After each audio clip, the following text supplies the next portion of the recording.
কিভাবে গ্রামবাসীরা জল নিচ্ছেন, কতটা কষ্ট করে জল নিচ্ছেন। কিন্তু এই কথা কি ছিল? না, কারণ বাড়ি বাড়ি কলে জল মিলবে এমনটা প্রতিশ্রুতি পাওয়া গিয়েছিল। আর তার জন্য এই প্রকল্পের জন্য 2 বছর আগে জমি দিয়েছিলেন গ্রামবাসীরা, সেই মতো বাড়ি বাড়ি কলও বসেছে, কিন্তু আজও জল আসেনি। তাই এই দুর্ভোগের ছবি।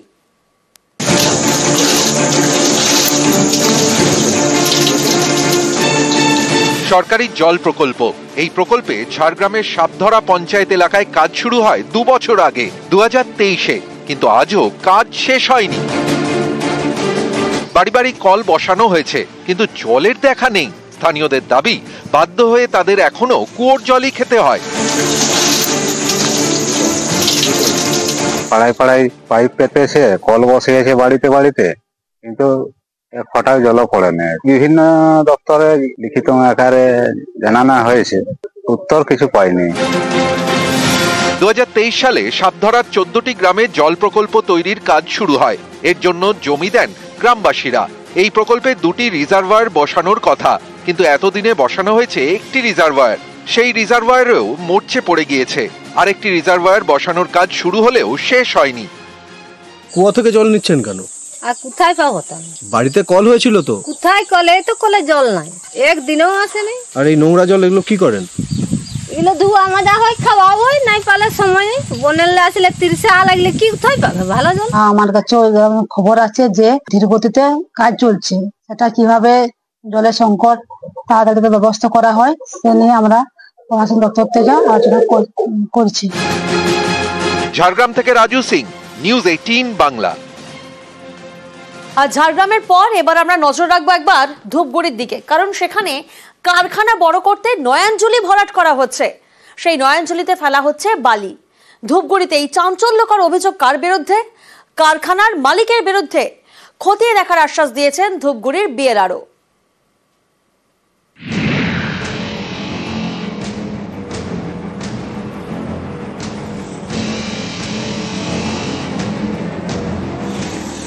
কারখানার সামনে নয়াঞ্জলি, সেই নয়াঞ্জলি ভরাট করা হচ্ছে। এ ছবি জলপাইগুড়ির ধূপগুড়ির।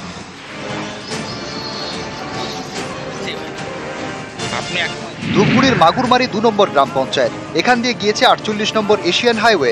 রাস্তার পাশে ময়নাতলী লাল স্কুল এলাকা। এখানকার বাসিন্দা প্রদীপ রায়। বাড়ির সঙ্গে সিমেন্টের ইট তৈরির কারখানা। এই কারখানার সামনে নয়াঞ্জলি, এলাকার জল নিকাশির বড় ভরসা। অভিযোগ, কারখানা বড় করতে সেই নয়াঞ্জলি ভরাট করছেন প্রদীপ। এর জন্য জলঢাকা নদী থেকে আনা হচ্ছে বালি। ডাম্পার বোঝাই বালি ফেলা হচ্ছে নয়াঞ্জলিতে। বলছি যে আপনার একদম বাড়ির সামনে যেটা আমাদের জল রয়েছে, সেই ডবাটা আপনি ভরাট করছেন সরকারি জায়গা। জল তো নাই, জল নেই আমাদের। না না, কি দেখা যাচ্ছে ওটা? ছবিতে বাচ্চা কাচ্চা থাকে তো বাড়িতে, বাচ্চা কাচ্চা পড়েছে, ছোট বাচ্চা আছে। না না, এই পাশটা তো আমারই, এটা আমারই পড়ছে, অল্প একটু জায়গা পড়ে গেছে। এইভাবে সরকারি জায়গা ভরাট করছেন, পারমিশন নিয়েছেন? অল্প একটু জায়গা, বাচ্চা কাচ্চা অসুবিধা তো নেই। তার পাশেই রয়েছে হচ্ছে জলাভূমি, সেটা ভরাট করছে। সেই বালিগুলি নিয়ে আসা হচ্ছে জলঢাকা থেকে। জানা নেই, যে খোঁজ নিয়ে দেখছি। 48 নম্বর এশিয়ান হাইওয়ের পাশে আগেও নয়াঞ্জলি ভরাটের অভিযোগ উঠেছে। এবার মাগুরমারি 2 নম্বর পঞ্চায়েত এলাকায় নয়াঞ্জলি ভরাট। জলপাইগুড়ি থেকে রকি চৌধুরী, নিউজ 18 বাংলা। খড়দায় সরকারি জায়গা দখল, তৈরি করা হচ্ছে তৃণমূলের অফিস। এখানেই শেষ নয়, পার্টি অফিস তৈরির জন্য ব্যবহার করা হচ্ছে সরকারি জলও। আর এই অভিযোগের সরব বিজেপি। সরকারি জায়গা দখলের অভিযোগ মানতে নারাজ স্থানীয় তৃণমূল কাউন্সিলর।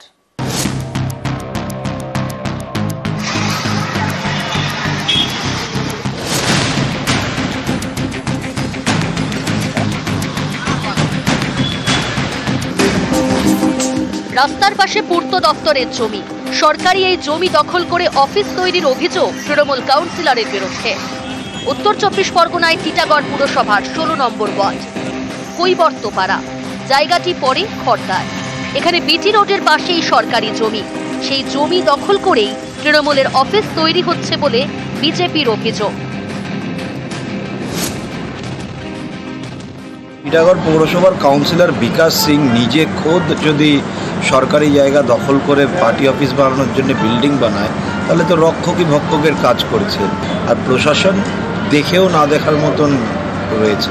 এটা অনেক দিন ধরে পার্টি অফিস, আগে দরমার ছিল, ওটাকে রিকনস্ট্রাকশন করা হচ্ছে, ভালোভাবে বানানো হচ্ছে। কোনো খালের উপর না, খালটা পাশে আছে, খালের পাশে আমাদের মিউনিসিপ্যালিটি কিছু ছোট জায়গা ছিল। তখনই আমরা 2014-তে আমরা দরমার পার্টি অফিসটা একটা করেছিলাম, তখন আমি তৃণমূল ছাত্র পরিষদ করতাম, ওইখানে হয়েছিল। এখন ওইটাকে আমরা রিকনস্ট্রাকশন করে ভালোভাবে করছি। পার্টি অফিস তৈরির জন্য যে জমি তা সরকারি, এমনকি যে জল ব্যবহার করা হচ্ছে সেটাও সরকারি। বিজেপির অভিযোগ, টিটাগড় পুরসভার ট্যাঙ্ক থেকে জল ব্যবহার করা হচ্ছে। খড়দা থেকে সুবীর দে, নিউজ 18 বাংলা।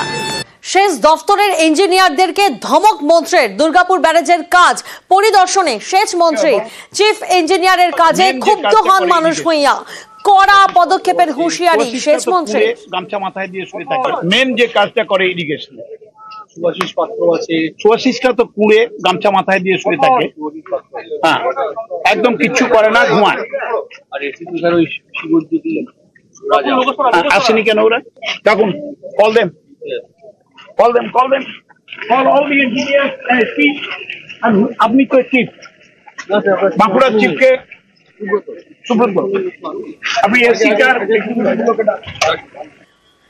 দক্ষিণ 24 পরগনায় ভাঙন আতঙ্ক। কাকদ্বীপে গোবদিয়া নদীর বাঁধ ভেঙে বিপত্তি। নামখানায় মুড়িগঙ্গার বাঁধে ধস, বাঁধের একাধিক জায়গায় ফাটল, আতঙ্কে নদী পাড়ের বাসিন্দারা।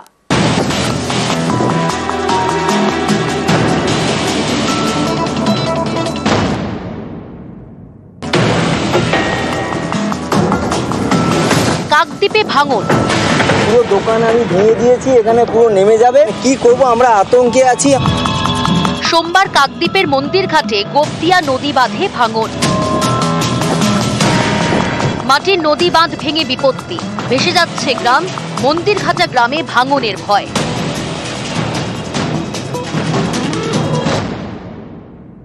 পুরো দোকান আমি ভেঙে দিয়েছি, এখানে পুরো নেমে যাবে, এখানে কি করব আমরা আতঙ্কে আছি, আমরা বুঝতে পারছি না আমরা এখানে এই মুহূর্তে কি করব। যে কোনো মুহূর্তে বাউন্ডারিটাও চলে যাবে, মানুষের জমি যার যাচ্ছে তার যাচ্ছে। রাত্রিবেলা তো আরো জল বাড়বে মনে হচ্ছে, তো সে বাড়লে কি হবে, আর তখন আমাদের জেগে বসে থাকতে হবে। রবিবার নামখানার মৌসুমী দ্বীপে সাগরের বাঁধে ভাঙন। সোমবার নামখানার নারায়ণপুরে মুড়িগঙ্গার 50 ফুট নদী বাঁধে ভাঙন। মাটির বাঁধের একাধিক জায়গায় ফাটল, আতঙ্কে গ্রামবাসীরা। আতঙ্কে থাকি, এই মনে হয় জল ঢুকবে, আর এই নদীবাঁধ জানি না কবে ঠিক হবে। এই নদীবাঁধ তো কোনোদিন ভাঙে না, এমন না, এনি টাইম ভাঙতে থাকে। নদীর ধারে বাড়ি আমাদের, সবসময় আমরা আতঙ্কে থাকি। যখন তখন নদীবাঁধ ভেঙে যায়, যখন তখন জল ঢুকে যায়, আমাদের তো সবসময় ভয়, ছেলেপুলে নিয়ে কোথায় যাব। কাকদ্বীপ এবং নামখানা দুই জায়গাতেই বাঁধ মেরামতির কাজ শুরু করেছে সেচ দফতর। দক্ষিণ 24 পরগনা থেকে বিশ্বজিৎ হালদার, নিউজ 18 বাংলা।